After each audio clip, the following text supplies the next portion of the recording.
আমরা October, November এবং December এই 3 মাসকে আমরা পূর্বাভাস দিয়েছি যে বৃষ্টি তুলনামূলক একটু বেশি হতে পারে।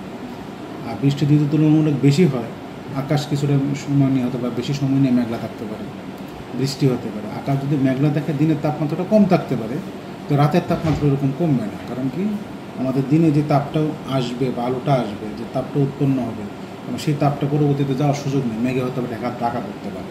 আর যেহেতু আমাদের 3 মাস আমরা বললাম যে বৃষ্টিপাতটা কিছুটা বেশি হতে পারে, তো শীতটা ডিসেম্বর পর্যন্ত অতটুকু অনুভব নাও হতে পারে। আবার ডিসেম্বর আগেই আমরা নভেম্বরের শেষের দিকে বা ডিসেম্বরের শুরুতে আমরা আবার দেখবো যে ডিসেম্বর, জানুয়ারি, ফেব্রুয়ারি কেমন যাবে, তখন সেটা অ্যাডভান্স কিছুটা জানা যাবে যে শীত আগে থেকে কেমন যাবে, শীত তাপমাত্রা অনেকটা কমে আসবে কিংবা তাপমাত্রা একটু বেশি থাকবে, সেটা আগে থেকে বলাটা মানে আমাদের সুবিধাজনক না বা সন্তোষজনক উত্তর নাও হতে পারে।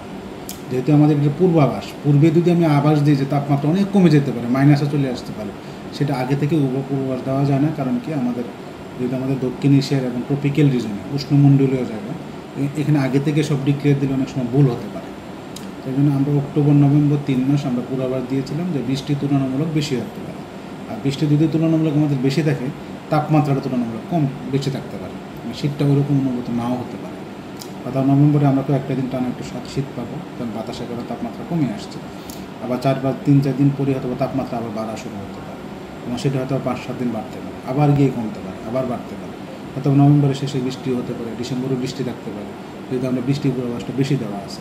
আর বৃষ্টির পূর্বাভাসটা বেশি দেওয়া মানে আছে তাপমাত্রাটা ওরকম কমবে না, হয়তো তাপমাত্রাটা একটু বেশি থাকবে।